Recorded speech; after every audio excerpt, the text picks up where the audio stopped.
if you've newly come in or you have come in somewhere in your early teens or late teens, you will have an unreal feeling, and in some cases where the programming hasn't been able to stick because you are very anti-programming.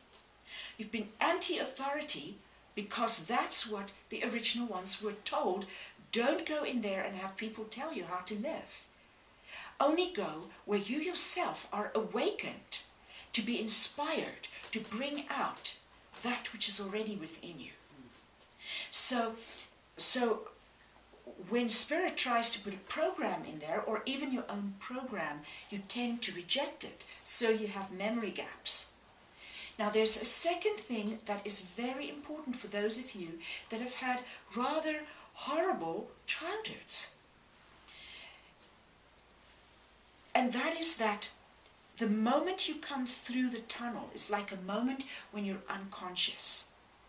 That is the moment that the memories that you have prepared for you, that of a childhood that you didn't have, as one of the major God beings in the flesh on earth, can be tampered with by the shadow beings. And they can put the most horrific memories in your childhood to damage you enough that you can't function in all the exquisite majesty and beauty that is the divine, that you are. So, did it really happen or did it not? We treat it as though it happened. Because regardless, if it is still pulling your strings, we need to deal with it. Whether it's a memory, real, unreal, everything we know and describe and define is simply a matter of a degree of unrealness. Yes. Because what is truly real cannot really be spoken about at all.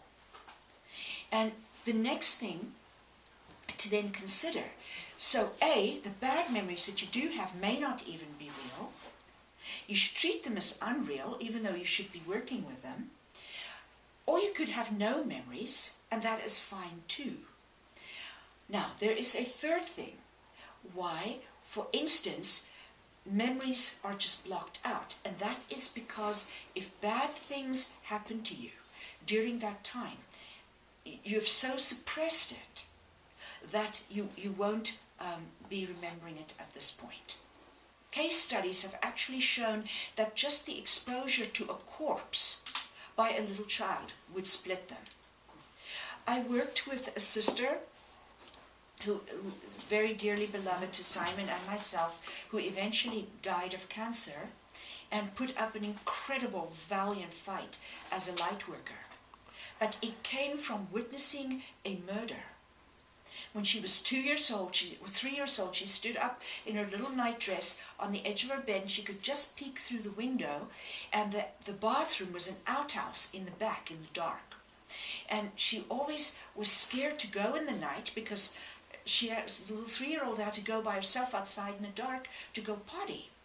Well, one night she looked out and she saw that the card party on the front porch, the one man had been hit with a bottle over the head. And the other two, which was one of them being her primary caretaker, was pulling the body and dumping it in the river. Oh. From that point on, she completely wet her bed because she was too scared to ever go out in the backyard in case she becomes a corpse. But it made a tumor. One event could be enough to cause trauma enough that we lose a whole chunk of years. It took me days to get her to remember her childhood. Now, there were other bad things, but this is one of the primary causes. So, in your case, there is memories, but you have blocked the memories. Are the memories implants? Yes, but we treat them in getting rid of their influence as though they are real, even though we know they are not.